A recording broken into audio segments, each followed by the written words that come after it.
Wow, నీ toy చాలా బాగుంది. వద్దు, ఇది పక్కన పెట్టు. ఇట్లా తిప్పి చూపెట్టు నాకు.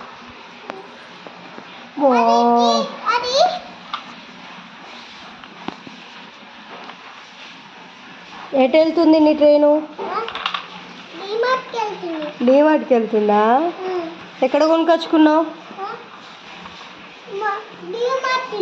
డీమార్ట్లో కొనుకొచ్చుకున్నావా? బాగుంది.